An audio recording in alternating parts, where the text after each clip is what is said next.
Everyone, जय हिंद। तो जैसा कि आप सभी जानते हैं कि बीते 6 महीने के करंट अफेयर हम कवर कर रहे हैं, जिसमें लगभग लगभग हमें 450 क्वेश्चंस कवर कर रहे हैं। ऐसे में इसके दो पार्ट ऑलरेडी अपलोड हो चुके हैं। एक पार्ट में 150, दूसरे पार्ट में 150, यानी कि 300 क्वेश्चंस हम लोगों ने कवर कर लिए थे। ये दोनों ही पार्ट की प्लेलिस्ट मैंने बना दी है। जिन्होंने नहीं देखी है पहले वो देख लीजिए, तो आप लोगों के लिए रिलेट करना ईजी हो जाएगा। और आज इसका अंतिम पार्ट है। और आज तारीख कितनी है? 28 तारीख, 28 अक्टूबर। तो ये जो सीरीज है पूरे 28 अक्टूबर तक का करंट अफेयर आपका कवर कर रही है। फिर कल संडे है 29 अक्टूबर। वैसे भी संडे के दिन मैं रिवीजन वाली क्लास ही लेती हूँ। तो कुल मिलाकर यदि आप कहें तो नवंबर महीने के, माफ कीजिए, अक्टूबर महीने के केवल 2 ही दिन रह रहे हैं, 30 और 31 अक्टूबर। बाकी आपका पूरा अक्टूबर तक का कंटेंट इसमें कवर कराया जा रहा है। पीडीएफ के लिए आप लोगों ने मेरा टेलीग्राम चैनल ज्वाइन कर ही लिया होगा, जो कि है Kalyani ma'am official. Capital letter में है, आगे कॉपीराइट का साइन है। 62-63 हजार सब्सक्राइबर है। एक बार आप लोग चेक कर लेंगे, क्योंकि ये तीनों ही पार्ट मर्ज करके इसकी पीडीएफ अपने टेलीग्राम चैनल पर मैं क्लास की पीडीएफ शेयर कर दूंगी। ठीक है।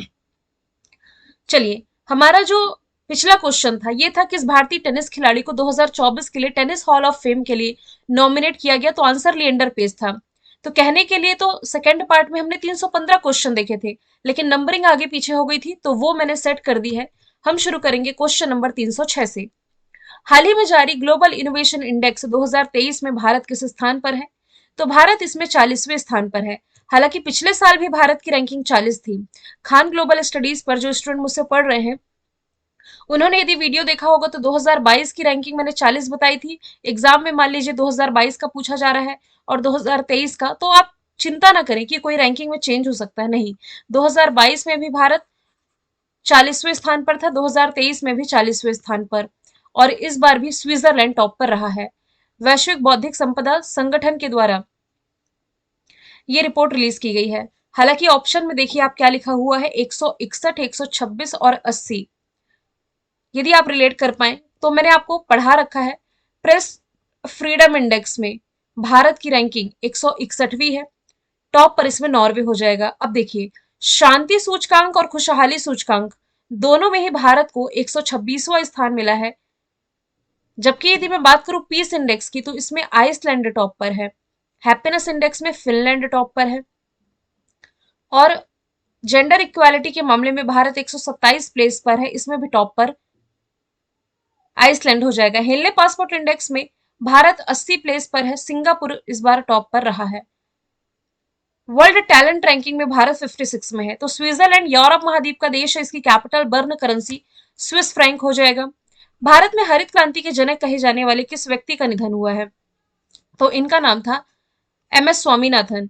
हम जब स्कूल में पढ़ते थे, स्टैटिक जीके के फॉर्मेट में ये चीजें हमने याद भी रखी थी कि भाई भारत में कृषि का जनक किसे कहा जाता है? MS स्वामीनाथन।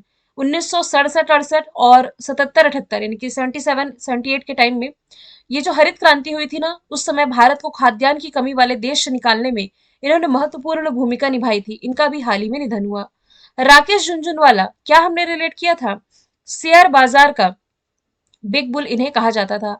बिंदेश्वर पाठक, इनका भी डिस्कशन हम लोगों ने पार्ट सेकंड में किया था। सुलभ शौचालय की ये संस्थापक है। इन्हीं के सम्मान में 19 नवंबर को क्या मनाया जाता है? विश्व शौचालय दिवस। श्याम सरन नेगी, ये देश के पहले मतदाता, इनकी फर्स्ट वोटर ऑफ इंडिया है ये, श्याम सरन नेगी। आगे चलते हैं। हाल ही में चर्चे में रही स्वाति नायक, इन्होंने कौन सा पुरस्कार जीता है? इन्होंने रिसेंटली नॉर्मन ई बोरलॉग पुरस्कार जीत लिया है। किस क्षेत्र में? तो याद रखिए, कृषि और खाद्यान्न उत्पादन के क्षेत्र में इन्होंने जो कंट्रीब्यूशन दिया है, इसके लिए इन्होंने जीता है। इस पुरस्कार के बारे में थोड़ी डिटेलिंग मैंने लिखी है कि कृषि वैज्ञानिक और नोबेल पुरस्कार विजेता नॉर्मन बोरलॉग के नाम पर इस पुरस्कार का नाम रखा गया है। ये पुरस्कार 40 से कम उम्र के व्यक्तियों को दिया जाता है, जिनका काम वैश्विक खाद्य उत्पादन को आगे बढ़ाता है और भूख और कुपोषण को कम करने में मदद करता है।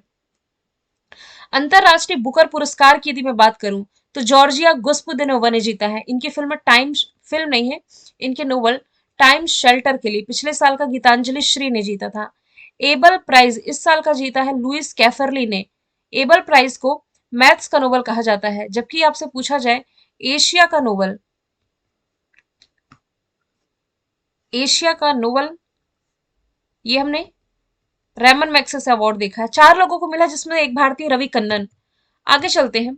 पीटीआई यानी कि प्रेस ट्रस्ट ऑफ इंडिया के नए चेयरमैन तो ये के शांता कुमार बने हैं, K N Shanta Kumar. Press Trust of India की स्थापना 1947 में हुई, दिल्ली में मुख्यालय है।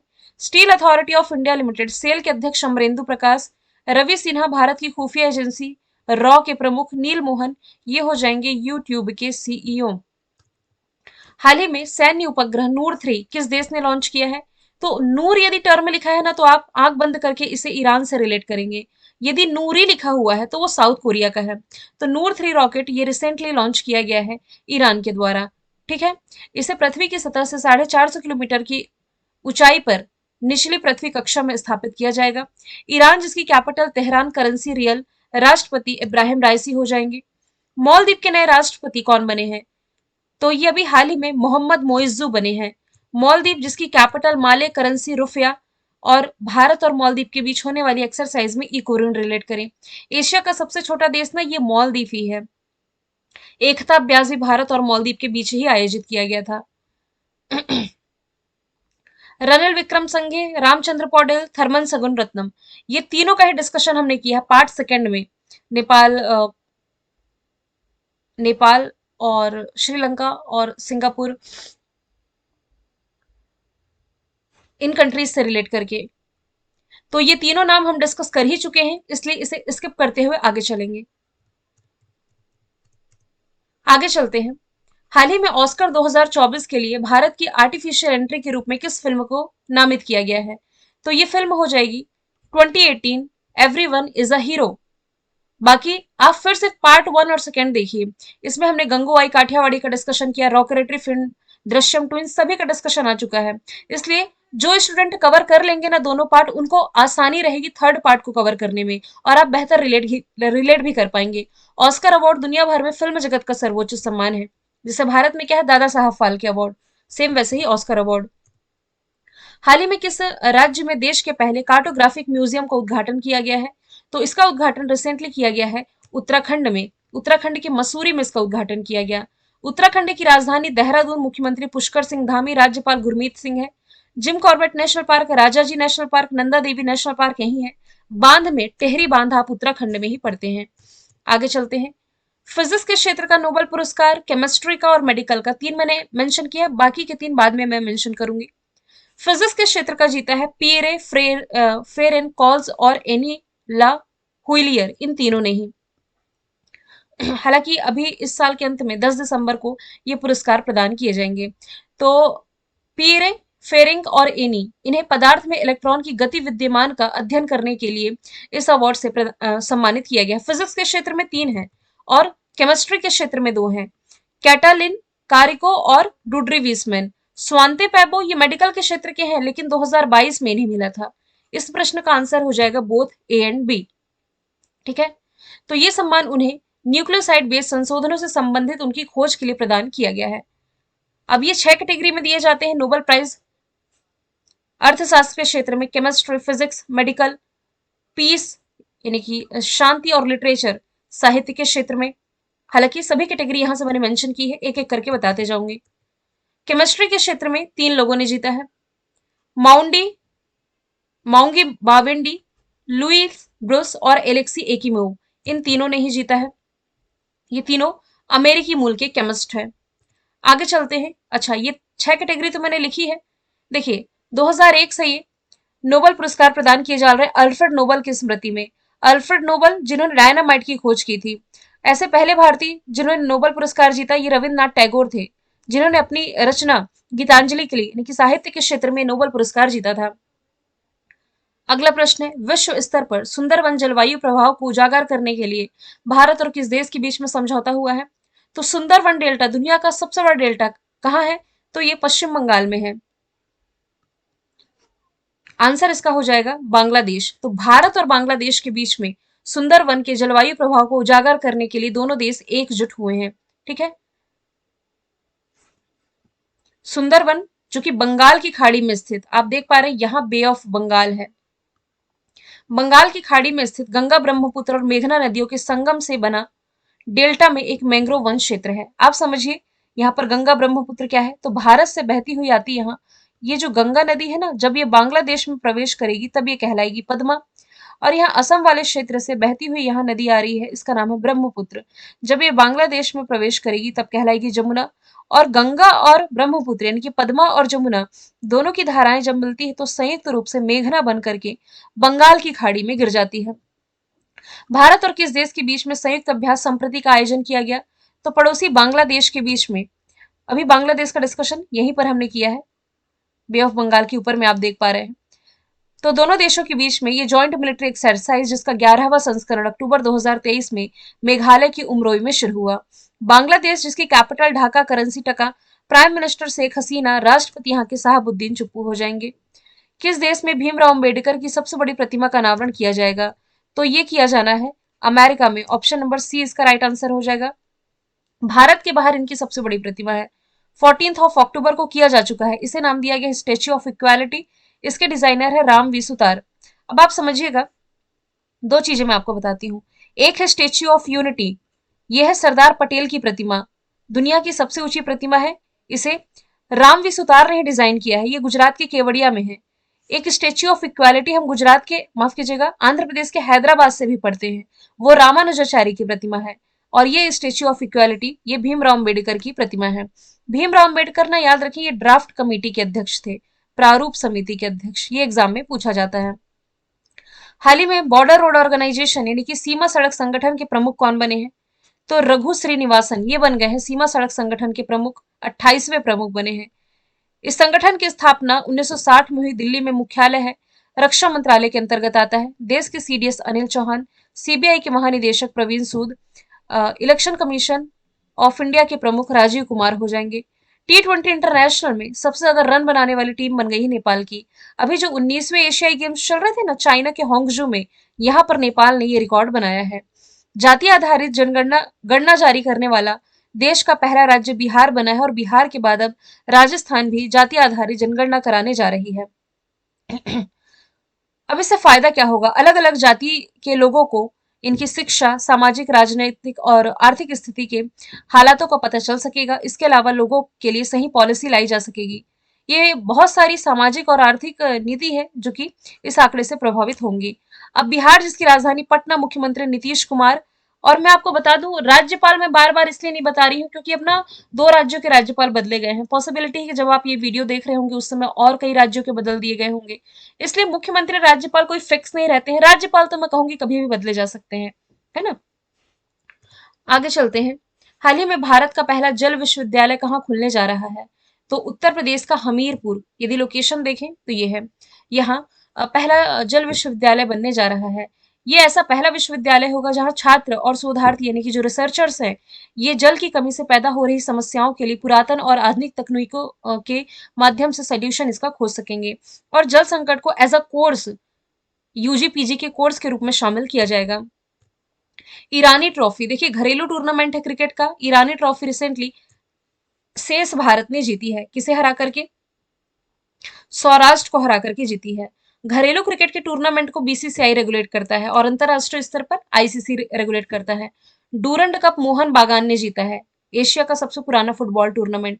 मुंबई ने सैयद मुश्ताक अली ट्रॉफी, सौराष्ट्र ने रणजी ट्रॉफी। आगे चलते हैं। माफ कीजिएगा, ये मेडिकल वाला अवार्ड ही मैं पढ़ा चुकी हूँ फिजिक्स का।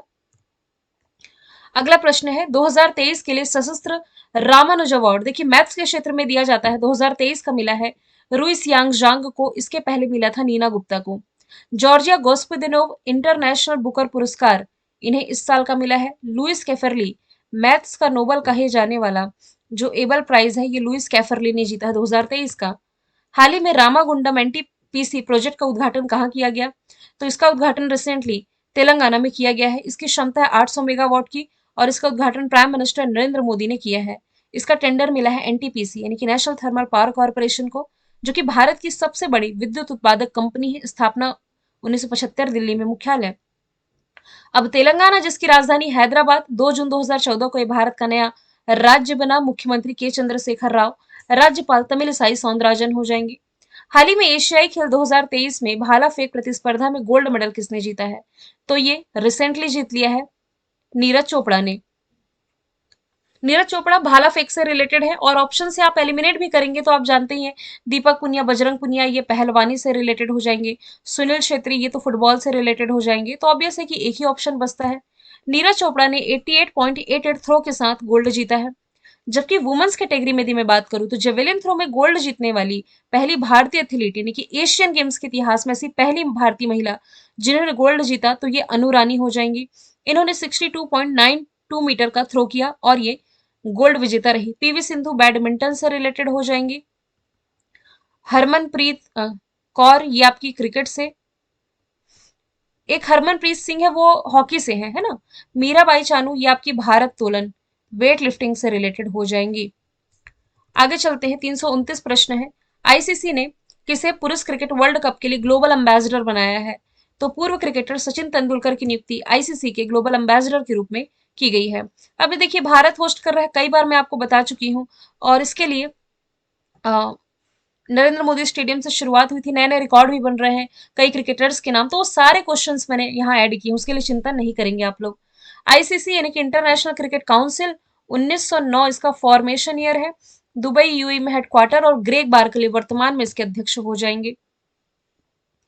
आगे चलते हैं, हाल ही में ग्लोबल इंडियन अवार्ड पाने वाली पहली महिला कौन बनी है? तो ये रिसेंटली बन गई है सुधा मूर्ति।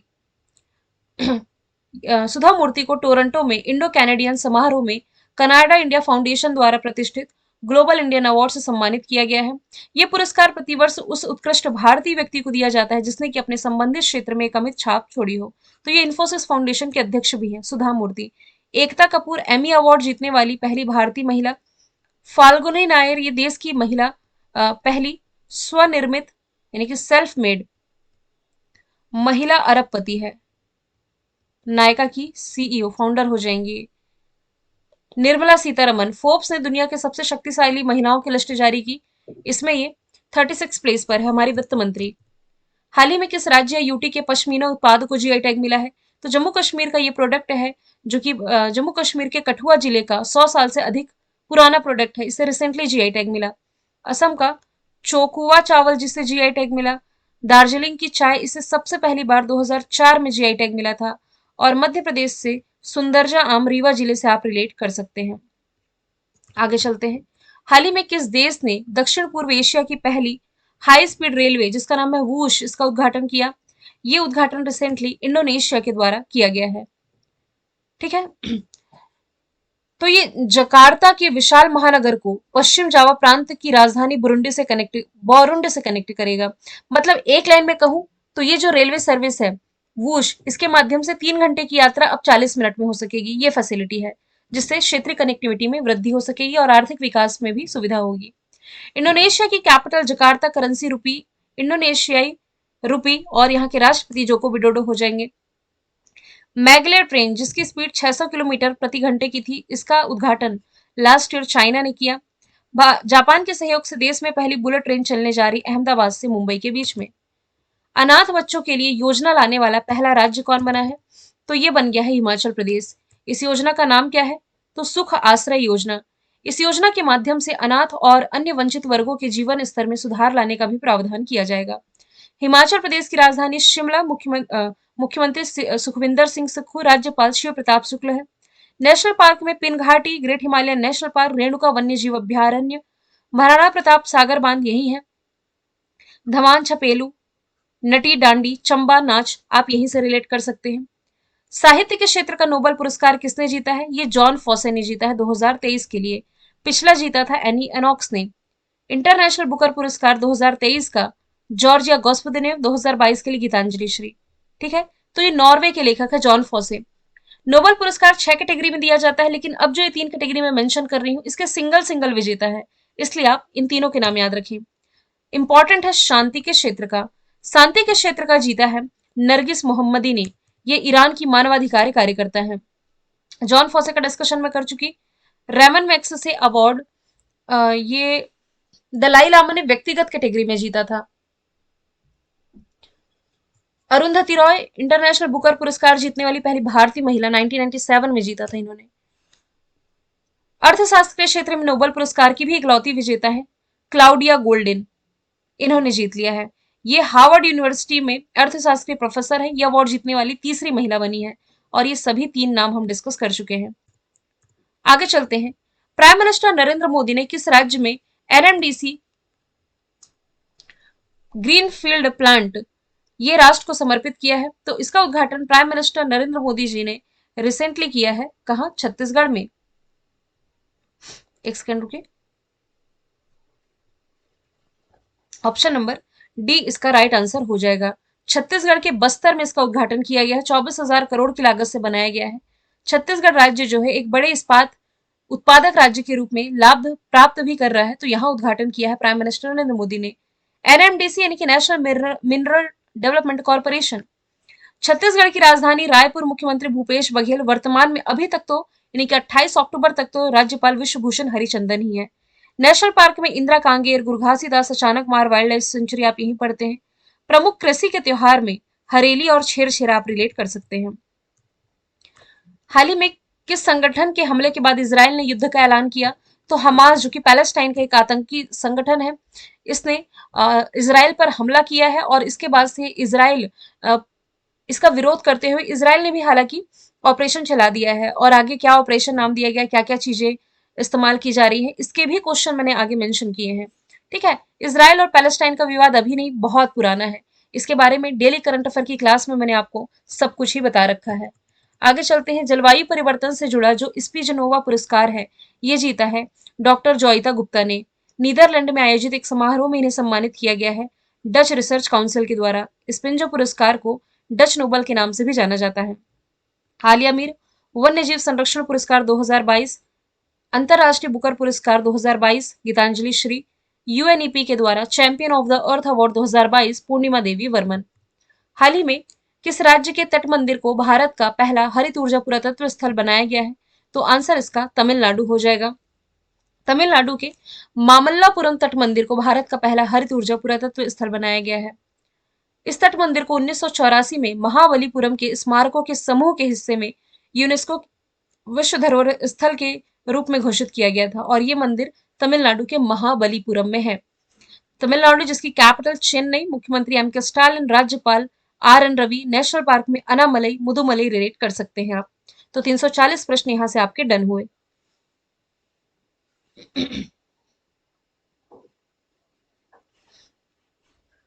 चलिए क्वेश्चन नंबर 341 से शुरू करेंगे। हाल ही में एशियाई खेल 2023 में पदक तालिका में कौन सा देश टॉप पर रहा है? तो पदक तालिका में चाइना टॉप पर है। भारत का स्थान इसमें चौथा है। 107 मेडल के साथ भारत चौथे स्थान पर रहा है। हैदराबाद में उद्घाटन किया गया है देश के पहले सोलर रूफ साइकिलिंग ट्रैक का, जिसे नाम दिया गया है हेल्थ वे। हैदराबाद कहाँ है? तेलंगाना की कैपिटल। 23 किलोमीटर लंबा ये जो साइकिलिंग ट्रैक है, ये हैदराबाद में आउटिंग रिंग रोड पर स्थित है, जो कि मुख्य कैरीवेज और सर्विस सड़क के बीच स्थित है। इतनी डेप्थ लोकेशन याद रखने की जरूरत नहीं है। इस प्रश्न को भी आप वन लाइनर में ही याद रखें कि देश का पहला सोलर रूफ साइकिलिंग ट्रैक उद्घाटन कहाँ हुआ? हैदराबाद में। नाम क्या है? हेल्थ वे। 5G इनेबल्ड ड्रोन, देश का पहला 5G इनेबल्ड ड्रोन इंद्रजाल बना है। देश की पहली सोलर बोट सूर्यांशु। और 2 ट्रेन की टक्कर रोकने के लिए जो टेक्नोलॉजी चर्चे में है, इसका नाम है कवच। तमिलनाडु और किस देश के बीच में अंतरराष्ट्रीय क्रूज सर्विस की शुरुआत हुई है? तो यदि आप मई जून का करंट अफेयर पढ़े होंगे तो मैंने बताया था कि भाई भारत और श्रीलंका के बीच में पहली अंतरराष्ट्रीय क्रूज सर्विस शुरू होगी। तो यहाँ तमिलनाडु से लेकर के श्रीलंका, तमिलनाडु के नागापट्टिनम से श्रीलंका का जो जाफना है, जाफना के कांके संथुराई पोर्ट तक ये नौ सेवा की शुरुआत कर दी गई है।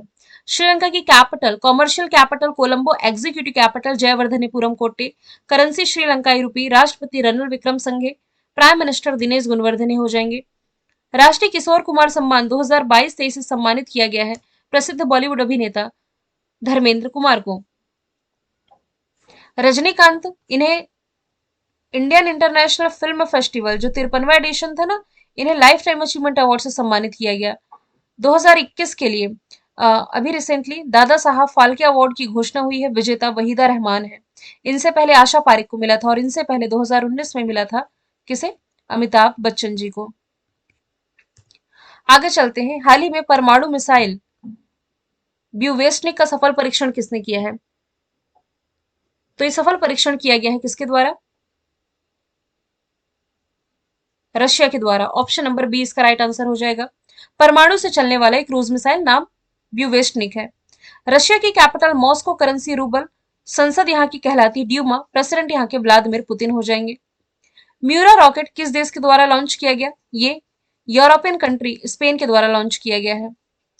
स्पेन जिसकी कैपिटल मैड्रिड, करेंसी यूरो। राष्ट्रपति पेट्रो संचेज हो जाएंगे।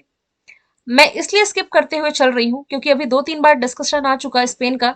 जब भी डिस्कशन आया मैंने बताया यहाँ से जिब्राल्टर संधि है, यूरोप अफ्रीका को सेपरेट करती है ना। तो डबल डबल बार बताऊंगी वही वही चीज। हालांकि फैक्ट को रिवाइज करूंगी, मैप के थ्रू जो चीजें बता चुकी हैं आपको याद रखनी है, क्योंकि सारा करंट अफेयर रिलेटेड है एक दूसरे से और मैं रिलेट कर करके ही पढ़ा रही हूँ। अगला प्रश्न है, हाल ही में मध्य क्षेत्रीय परिषद की 24वीं बैठक कहाँ आयोजित की गई? तो इसका आयोजन किया गया है उत्तराखंड में। उत्तराखंड के टेहरी में अमित शाह जी ने अध्यक्षता की है। सबसे पहले मैं आपको क्षेत्रीय परिषद के बारे में बता दूं। टोटल 5 क्षेत्रीय परिषद है, उत्तर, दक्षिण, पूर्व, पश्चिम और मध्य क्षेत्रीय परिषद। मध्य क्षेत्रीय परिषद में इंडिया के नक्शे में जो मध्य में क्षेत्र आते हैं, जैसे कि छत्तीसगढ़, मध्य प्रदेश, उत्तराखंड, उत्तर प्रदेश, ये मध्य क्षेत्रीय परिषद में शामिल होंगे, है ना। और इन क्षेत्रीय परिषदों की अध्यक्षता हमेशा याद रखेंगे गृह मंत्री करते हैं, जो कि अमित शाह है। हाल ही में किस राज्य सरकार ने 3 नए जिले मालपुरा, सुजानगढ़ और कुचमन सिटी बनाने की घोषणा की है? तो राजस्थान देखिए एरिया वाइज सबसे बड़ा राज्य है। यहाँ एडमिनिस्ट्रेशन को दिक्कत ना हो, मतलब प्रशासनिक कार्यकाज ये सुलभ तरीके से चल सके, जिले की संख्या ज्यादा रहेगी तो इसमें लोगों को दिक्कत नहीं होगी, इसके लिए ये 3 नए और जिले बनाने जा रहा है। राजधानी इसकी जयपुर, मुख्यमंत्री अशोक गहलोत, राज्यपाल कलराज मिश्र है। नेशनल पार्क में केवलादेव, मुकुंद्रा, सरिस्का रणथंभौर नेशनल पार्क है। बाल समंदी झील, सांबर झील, पिछौला झील, ये सभी आप राजस्थान से रिलेट करेंगे। राम प्रताप नहीं होगा यहाँ, राणा प्रताप होगा। बांध, घूमर यहाँ का लोक नृत्य। हाल ही में लॉन्च किया गया जेल उद्योग का ब्रांड मुक्ति किससे संबंधित है? बिहार वाले ध्यान दीजिए, बिहार में अभी हाल ही में मुक्ति जेल उद्योग ब्रांड लॉन्च किया गया है, यहाँ के मुख्यमंत्री नीतीश कुमार के द्वारा। जेल में कैदियों के द्वारा बनाए गए जो प्रोडक्ट हैं उन्हें बेचने के लिए ये ब्रांड बनाया गया है। बिहार की राजधानी पटना, मुख्यमंत्री नीतीश कुमार, राज्यपाल राजेंद्र विश्वनाथ हार्लेकर। यहाँ का एकमात्र नेशनल पार्क है वाल्मीकि नेशनल पार्क। यहाँ दूसरा टाइगर रिजर्व कैमूर में बनने जा रहा है। कोसी नदी, फल्गु नदी यही है। फल्गु नदी पर यहाँ रबर डैम और कोशी नदी को बिहार का शोक कहा जाता है। मैं बीच में थोड़ा सा रुकूंगी 10 सेकेंड के लिए।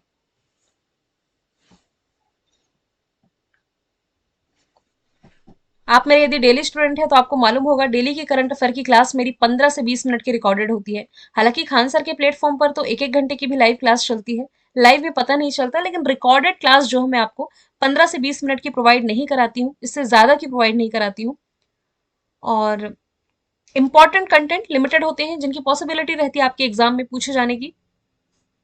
तो अब आपकी मैराथन क्लास है, लेनी जरूरी थी। आपके एग्जाम अब बैक टू बैक शुरू ही होने जा रहे हैं। कोई सा भी आप एग्जाम दे रहे हैं इंडिया में, 1 डे एग्जाम के लिए, सब में ये आपकी वीडियो हेल्प करेगी। 350वां प्रश्न है, Asia Pacific institute for broadcasting development के अध्यक्ष तो ये चुना गया है भारत। भारत 3 बार इसका अध्यक्ष चुन लिया गया, 18 से 21 में, 21 से 23 में और अभी फिर से। इस संगठन की स्थापना 1977 में की गई थी। जेएनयू, जवाहरलाल नेहरू विश्वविद्यालय कहाँ है? दिल्ली में। इसके द्वारा डॉक्टरेट की मानद उपाधि से सम्मानित की गई है तंजानिया की राष्ट्रपति सामिया सुलहू, और ये सम्मान से सम्मानित होने वाली ये पहली महिला भी बनी है। तंजानिया अफ्रीका महाद्वीप में एक देश है जिसकी कैपिटल डोडोमा, करेंसी तंजानियाई शिलिंग है। यही स्थित है माउंट किलिमंजारो, जो कि अफ्रीका की सबसे ऊंची चोटी हो जाएगी। जया वर्मा सिन्हा ये रेलवे बोर्ड की पहली महिला अध्यक्ष बनाई गई है। नासा से यदि रिलेट करेंगे तो नासा अपनी पहली महिला अंतरिक्ष यात्री को भेज रहा है, क्रिस्टिना कोच नाम है। नकोजी अंकोजी वर्ल्ड ट्रेड ऑर्गेनाइजेशन की पहली महिला अध्यक्ष हो जाएंगी। अगला प्रश्न है, हाल ही में गंगा डॉल्फिन को किस राज्य ने राजकीय जलीय जीव घोषित किया है? तो आंसर इसका हो जाएगा उत्तर प्रदेश। मुख्यमंत्री योगी आदित्यनाथ ने गंगा डॉल्फिन को राज्य की जलीय जीव घोषित किया है। इसका वैज्ञानिक नाम हो जाएगा प्लाटानिस्टा गैंगटिका। हालांकि वर्ष 2009 में भारत सरकार के द्वारा इसे राष्ट्रीय जलीय जीव के रूप में भी मान्यता दी गई थी। नेशनल डॉल्फिन डे 5 अक्टूबर को मनाया जाता है। ये केवल पानी में रह सकती है और दृष्टिहीन यानी कि देख नहीं सकती। ध्वनि उत्सर्जन करके ये शिकार करती है और इसे सुसु भी कहा जाता है। उत्तर प्रदेश की राजधानी लखनऊ, मुख्यमंत्री योगी आदित्यनाथ, राज्यपाल आनंदीबेन पटेल है। सिंधु डॉल्फिन को अपना राजकीय जलीय जीव ये पंजाब ने घोषित किया था। और स्नो लेपर्ड यानी कि हिम तेंदुआ को अपना राजकीय पशु ये घोषित किया है लद्दाख ने। बारहसिंगा तो मध्य प्रदेश का हो जाएगा। हाल ही में भारत और किस देश ने अपने 75 साल के राजनयिक संबंधों का जश्न मनाया है? तो आंसर इसका हो जाएगा स्विट्जरलैंड। 75 साल पूरे हो चुके हैं। स्विट्जरलैंड जिसकी capital Bern, currency Swiss franc, एसेट एलन बर्सेट यहाँ के राष्ट्रपति हो जाएंगे। उत्तर प्रदेश का पहला सौर शहर कौन बनने जा रहा है? देखिए, मध्य प्रदेश का या आप कह सकते हैं भारत का पहला सौर शहर तो वो सांची। उत्तर प्रदेश का पहला सौर शहर ये भगवान राम की नगरी अयोध्या बनने जा रही है। एनटीपीसी को ये प्रोजेक्ट मिला है 40 मेगावाट क्षमता का सोलर प्लांट लगाने के लिए। अयोध्या सरयू नदी के किनारे है और ये जो प्रोजेक्ट प्रस्तावित है यहाँ अयोध्या के सभी सार्वजनिक वाहन, स्ट्रीट लाइट, नावें और ये सोलर एनर्जी से संचालित होंगी। अभी जस्ट मैंने बताया मध्य प्रदेश का जो सांची शहर है देश का पहला सोलर सिटी भी घोषित किया गया है। लखनऊ में राज्य सरकार के द्वारा पहला बंदरवन बनाने जा रहा है। आगरा में है ताजमहल। आगरा यमुना नदी के किनारे है। नोएडा में देश की पहली पॉड टैक्सी की शुरुआत की जाएगी। ताज उत्सव का आयोजन ना ये यहीं आगरा में किया गया था। अंतरराष्ट्रीय बालिका दिवस जो कि मनाया जाता है 11 अक्टूबर को, 19 दिसंबर 2011 को यूनाइटेड नेशन जनरल असेंबली के द्वारा ये दिवस घोषित किया गया था। थीम इसकी है लड़कियों के अधिकारों में निवेश, हमारा नेतृत्व, हमारा कल्याण। भारत में जो राष्ट्रीय बालिका दिवस है वो आपका 24 जनवरी को आता है। हाल ही में हिंद महासागर रिम एसोसिएशन के अध्यक्ष के रूप में किसे चुना गया है? तो ये श्रीलंका हो जाएगा। इस संगठन की स्थापना 1997 में की गई। सदस्य देश 23 हैं, भारत इसका उपाध्यक्ष है। ठीक है, आगे चलते हैं। मैं श्रीलंका के बारे में बार बार इसलिए नहीं कह रही क्योंकि अभी बैक टू बैक हम डिस्कशन कर ही चुके हैं। हाल ही में किस देश ने अपना 53वां आजादी का जश्न मनाया है? तो फिजी। ऑसिनेशिया वाले क्षेत्र में आप देख पा रहे हैं ये है फिजी जिसकी कैपिटल सुआ, करेंसी फिजियन डॉलर। सितविनी राबू का यहाँ की प्राइम मिनिस्टर है। और इस साल का जो 12वां विश्व हिंदी सम्मेलन रहा फिजी में ही आयोजित किया गया। और इसके अलावा आप क्या रिलेट कर सकते हैं? प्राइम मिनिस्टर नरेंद्र मोदी जब पापुआ न्यू गिनी के दौरे पर थे और फिजी के दौरे पर थे तब इन दोनों देशों ने अपने सर्वोच्च नागरिक सम्मान से देश के प्राइम मिनिस्टर को सम्मानित किया था। अगला प्रश्न है, हाल ही में भारत ने इसराइल से भारतीयों को निकालने के लिए कौन सा ऑपरेशन चलाया है? अब देखिए, इसराइल में जो भी हिंसा की घटना चल रही है वहां कई भारतीय फंसे हुए हैं, तो उन्हें वापस भारत लाने के लिए जो ऑपरेशन चलाया गया है ऑपरेशन अजय है।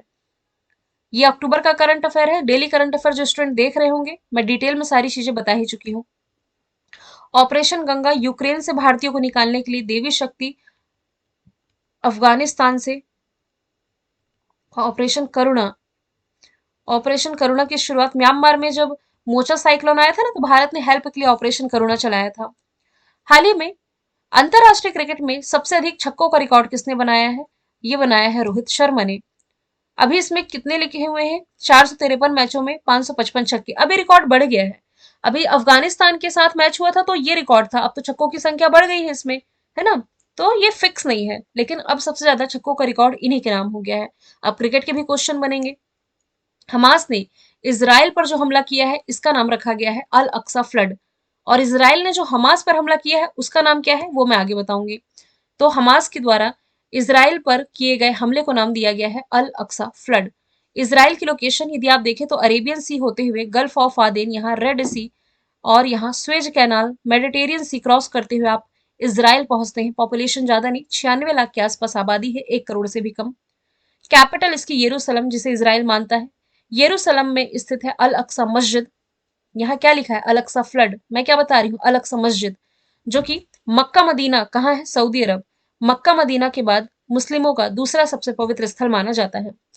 इस पर अधिकार को लेकर के पैलेस्टाइन और इसराइल हमेशा से दावा करते आ रहे हैं और इन दोनों देशों की अभी से नहीं पुरानी दुश्मनी है। क्वेश्चन में स्टार लगाइएगा। ग्लोबल हंगर इंडेक्स 2023 में जो इस साल रहा भारत 111वें स्थान पर रहा है 125 देशों की लिस्ट में। पिछले साल भारत 107 स्थान पर था। अब रिलेट कीजिए, बार बार मैं बता चुकी हूँ, अब तो रट चुका होगा आपको। Happiness index, peace index Bharat 126, gender gap में 127, प्रेस फ्रीडम में 161, इसरो के द्वारा इसका दूसरा स्पेस पोर्ट कहाँ स्थापित किया जाएगा? तो ये स्थापित किया जाएगा तमिलनाडु में, तमिलनाडु के थुथुकुडी में। इसरो भारत की स्पेस एजेंसी है। 1969 फॉर्मेशन ईयर, बैंगलोर में मुख्यालय, एस सोमनाथन अध्यक्ष है। तो इसरो का ये दूसरा स्पेस पोर्ट है। पहला इसका आंध्र प्रदेश में, श्रीहरिकोटा आंध्र प्रदेश में स्थापित किया गया है। इसराइल ने, अब देखिए ये प्रश्न आया, इसराइल ने हमास के खिलाफ जो हमला किया है इसे नाम दिया गया है ऑपरेशन आयरन स्वॉर्ड। दोनों चीजें, दोनों देशों के हमलों का नाम आप याद रखेंगे। फिर से वही लोकेशन है और फिर से वही फैक्ट है, तो ये आप याद रखें। हाल ही में किस राज्य के मरचा धान को जीआई टैग मिला है? तो ये बिहार का छठवां कृषि का प्रोडक्ट है। ओवरऑल यदि हम कहें तो बिहार में 14th क्रम का, लेकिन कृषि क्षेत्र का ये छठवां प्रोडक्ट है जिसे जीआई टैग मिला। इसके पहले शाही लीची, जर्दालू आम, कतरनी चावल, मिथिला मखाना, मगही पान को ये मिल चुका है। बिहार के करंट अफेयर में आप ये देखिए, जाति आधारित जनगणना जारी करने वाला पहला राज्य है। जनधन योजना के क्रियान्वयन में टॉप पर, और राज्य का दूसरा टाइगर रिजर्व कैमूर में बनेगा। ठीक है। ओडिशा की रसबली मिठाई, जम्मू कश्मीर का पश्मीना, गोवा में काजू को जीआई टैग मिला है। अगला प्रश्न है, आईसीसी ओडीआई वर्ल्ड कप में सबसे सर्वाधिक शतक लगाने वाले खिलाड़ी? अभी तो मैंने बताया विराट कोहली, माफ कीजिएगा रोहित शर्मा। अब देखिए, ये क्वेश्चन अभी हमने डिस्कस किया, सर्वाधिक छक्कों का रिकॉर्ड। अब ये फिर से आ गया तो मैं इसे हटा दूंगी, चिंता ना करें। 32वां सरस्वती सम्मान जो पिछले वर्ष घोषित हुआ था और अभी प्रदान किया गया है, आंसर इसका क्या हो जाएगा?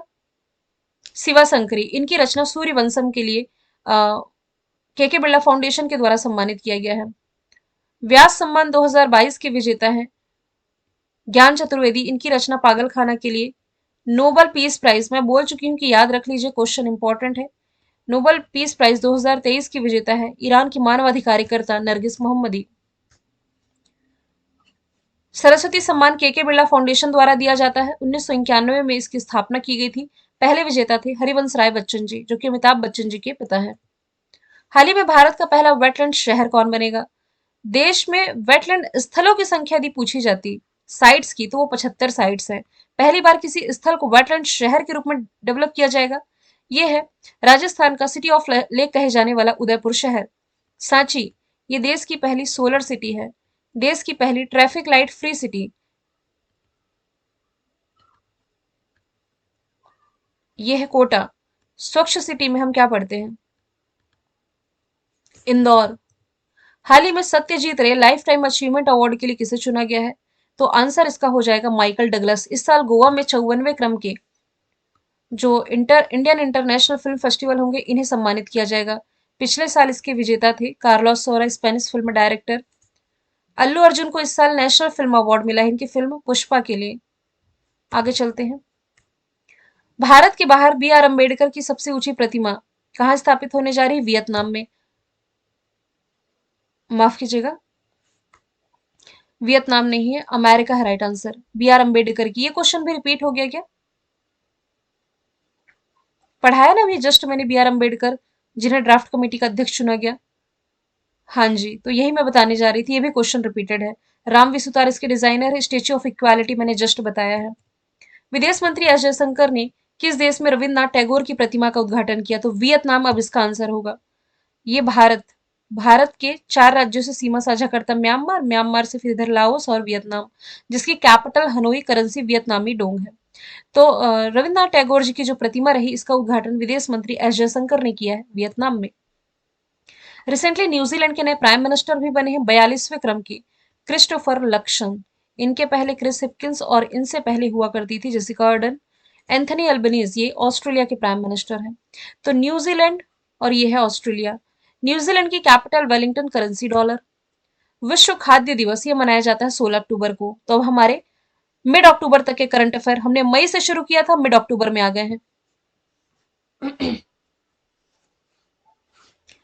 तो विश्व खाद्य दिवस 16 अक्टूबर को मनाया जाता है क्योंकि इसी दिन 16 अक्टूबर 1945 को फूड एंड एग्रीकल्चर ऑर्गेनाइजेशन की स्थापना हुई थी, जिसका मुख्यालय इटली के रोम में है।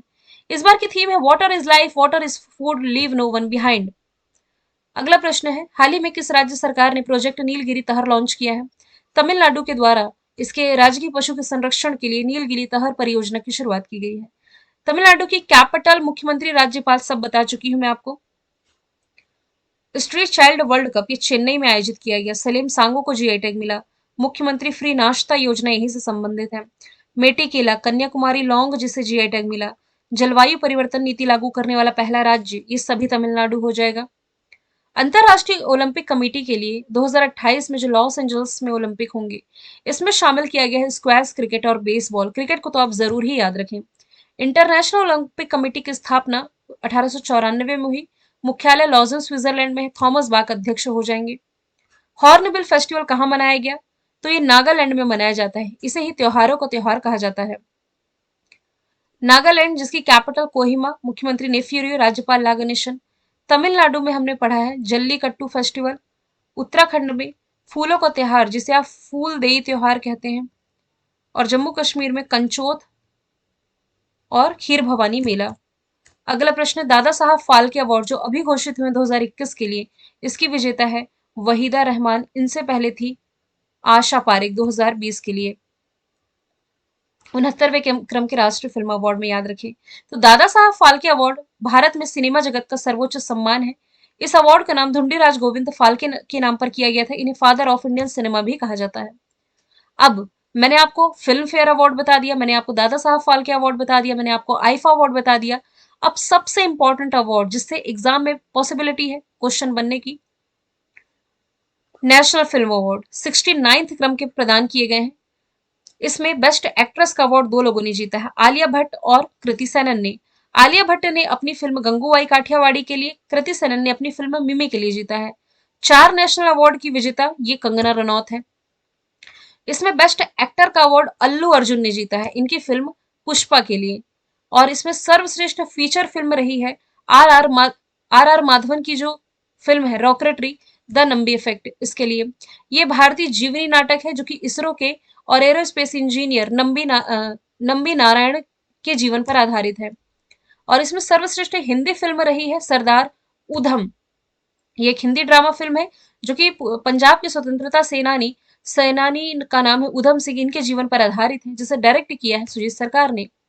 एशियाई महिला हॉकी चैंपियनशिप 2022 के लिए किस राज्य ने शुभंकर लॉन्च किया है जिसका नाम जूही है? तो ये लॉन्च किया गया है झारखंड के द्वारा। यहाँ के मुख्यमंत्री ने लॉन्च किया है। और भारतीय हॉकी टीम की जो कैप्टन है सविता है। झारखंड की राजधानी रांची, मुख्यमंत्री हेमंत सोरेन, राज्यपाल सीपी राधाकृष्णन हो जाएंगे। गोवा में 37वें राष्ट्रीय खेल चल रहे हैं जिसका मस्कट है मूगा। मध्य प्रदेश ने इस साल खेलो इंडिया यूथ गेम्स की मेजबानी की जिसका मस्कट था आशा और मोगली। उत्तर प्रदेश ने खेलो इंडिया यूनिवर्सिटी गेम्स, देखिए खेलो India youth games Madhya Pradesh, खेलो India university games Uttar Pradesh. तो उत्तर प्रदेश में जो ये हुआ इसका मस्कट था जीतू बारहसिंगा। भारत और ब्रिटेन के बीच में 2+2 वार्ता का आयोजन कहाँ किया गया? तो ये दिल्ली में किया गया है। ऑप्शन नंबर सी इसका राइट आंसर हो जाएगा। मैं एक लाइन में कहूं तो ये जो 2+2 वार्ता है ना, ये क्वाड कंट्रीज के लीडर्स के बीच होती है। क्वाड कंट्रीज में अमेरिका, जापान, भारत और यूएसए शामिल है। यूके की capital London, currency pound sterling. यहाँ का जो दूसरा सबसे बड़ा शहर है, क्या बताया था मैंने, बर्मिंघम, इसने खुद को बैंक करप्ट घोषित किया है। अगला प्रश्न है यूनाइटेड नेशन में भारत का स्थायी प्रतिनिधि किसे चुना गया है? अरिंदम बागची राइट आंसर हो जाएगा। यूनाइटेड नेशंस जिसकी स्थापना 24 अक्टूबर 1945 में हुई, न्यूयॉर्क में मुख्यालय, 193 मेंबर कंट्री है। 193rd member country south Sudan है। इसके 6 हिस्से हैं। सभी का मुख्यालय न्यूयॉर्क में है। केवल अंतरराष्ट्रीय न्यायालय का मुख्यालय हेग नीदरलैंड में हो जाएगा। नील मोहन यूट्यूब के सीईओ है। नासा के द्वारा मून टू मार्स पहल के लिए प्रमुख अमित छत्री बनाए गए हैं, जबकि वर्ल्ड बैंक के जो अध्यक्ष हो जाएंगे ये हो जाएंगे अजय बंगा। आईएसओ प्रमाण पत्र पाने वाला देश का पहला महिला पुलिस स्टेशन जो कि बन गया है भोपाल का पुलिस स्टेशन। आईएसओ यानी कि इंटरनेशनल ऑर्गेनाइजेशन फॉर स्टैंडर्डाइजेशन, ये गैर सरकारी संगठन है जिसकी स्थापना 1947 में हुई। जेनेवा में मुख्यालय है। देश की पहली solar city Sanchi, traffic free light city Kota, देश का पहला वेटलैंड सिटी उदयपुर। त्रिपुरा के नए राज्यपाल, और अगला प्रश्न है ओडिशा के नए राज्यपाल। देखिए अक्टूबर महीने में 2 राज्यपाल बदले हैं। तो त्रिपुरा के राज्यपाल अभी बने हैं इंद्रसेना रेड्डी नल्लू। त्रिपुरा की राजधानी अगरतला, मुख्यमंत्री मणिक साहा हो जाएंगे। आप ये चीज याद रखें कि आर्टिकल नंबर 153 में बताया गया है राज्यपाल के पद के बारे में, लेकिन इनकी नियुक्ति करेंगे देश के राष्ट्रपति, इस बात का उल्लेख है आर्टिकल 155 में। तमिलिसाई सौंदरराजन जो है ना, ये तेलंगाना की वर्तमान में राज्यपाल हो जाएंगे। गुजरात के हो जाएंगे आचार्य देवव्रत और केरला के हो जाएंगे आरिफ मोहम्मद खान। ओडिशा के राज्यपाल बने हैं रघुवर दास, इसके पहले थे गणेशी लाल। मंगू भाई छगन भाई पटेल ये हो जाएंगे मध्य प्रदेश के। थावर चंद गहलोत ये हो जाएंगे कर्नाटका के। तो ओडिशा जिसकी राजधानी भुवनेश्वर, मुख्यमंत्री नवीन पटनायक है।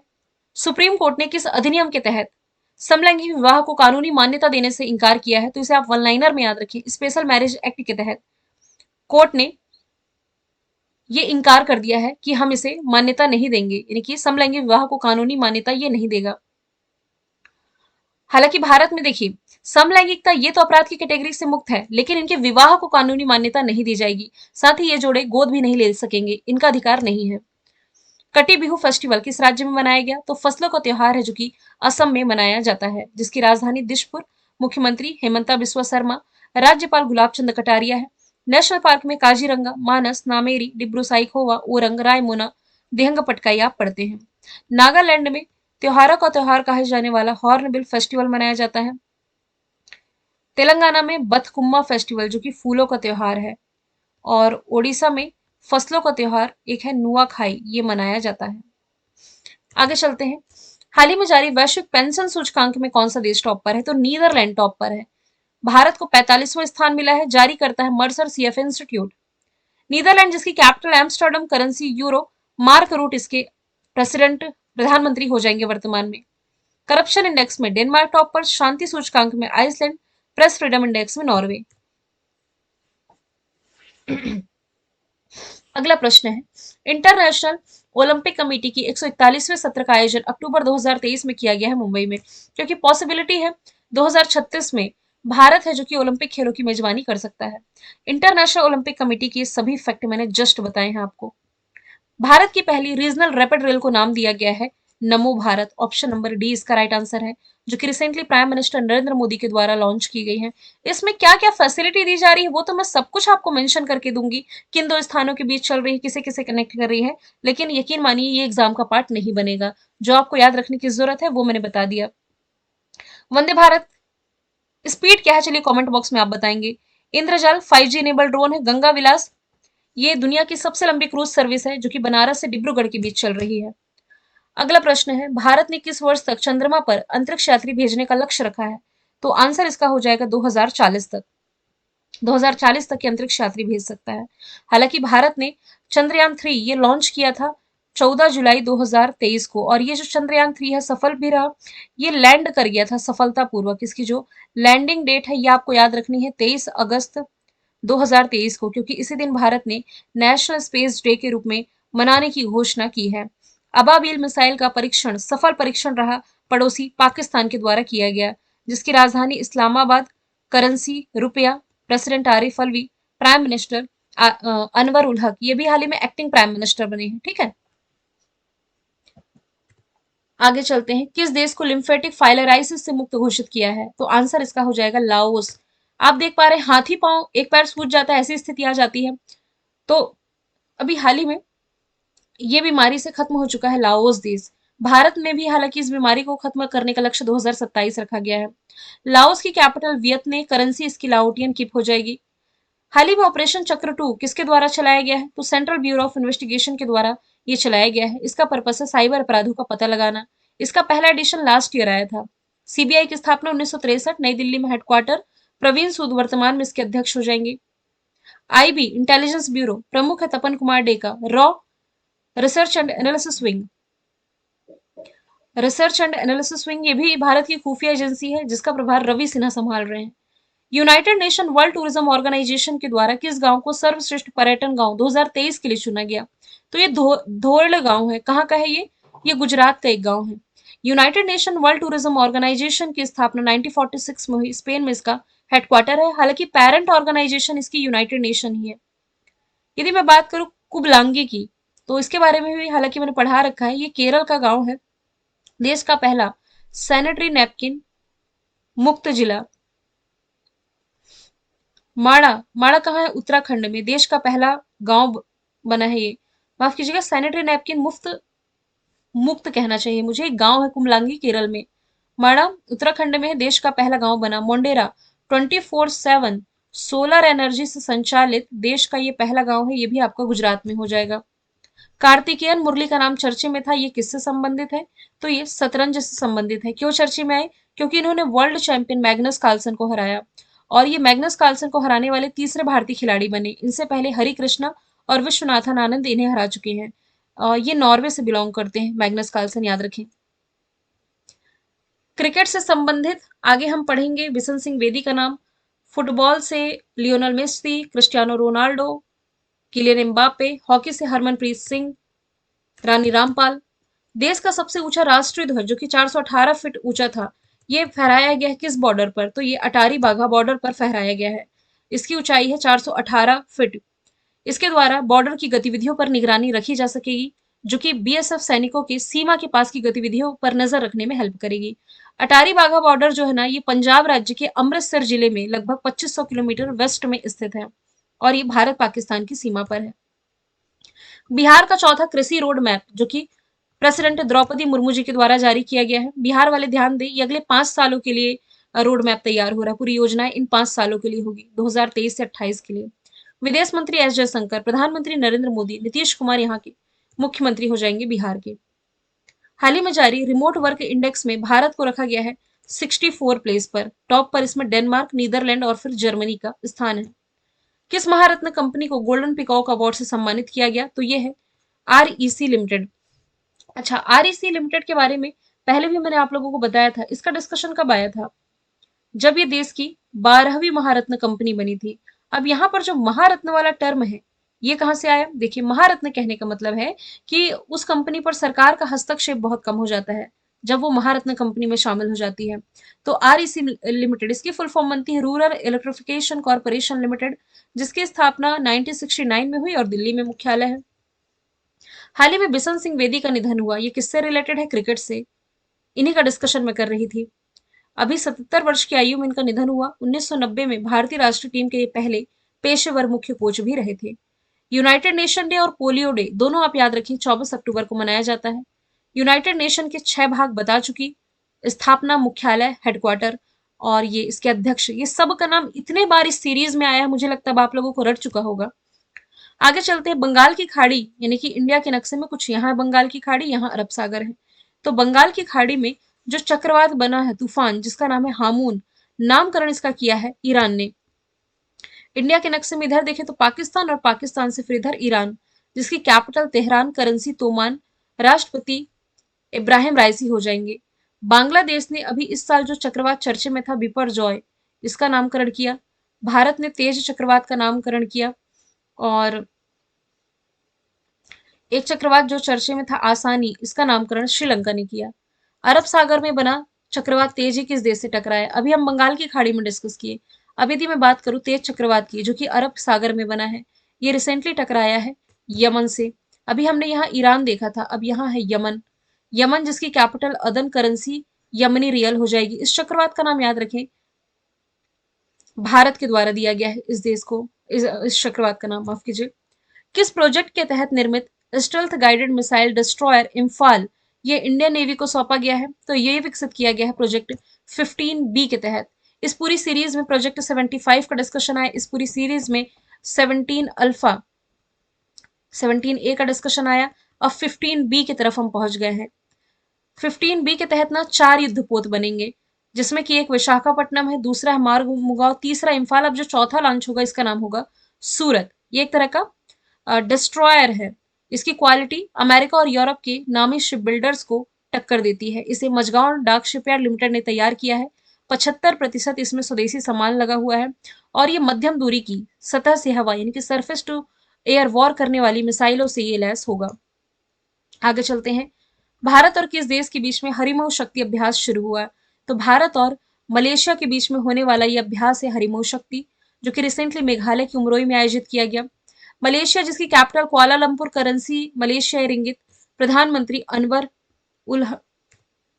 इब्राहिम है। जापान के साथ शिन्यो मैत्री धर्म गार्जियन वीर गार्जियन। बांग्लादेश के साथ संप्रति तर्कस अभ्यास पहली बार भारत अमेरिका के बीच आयोजित किया गया।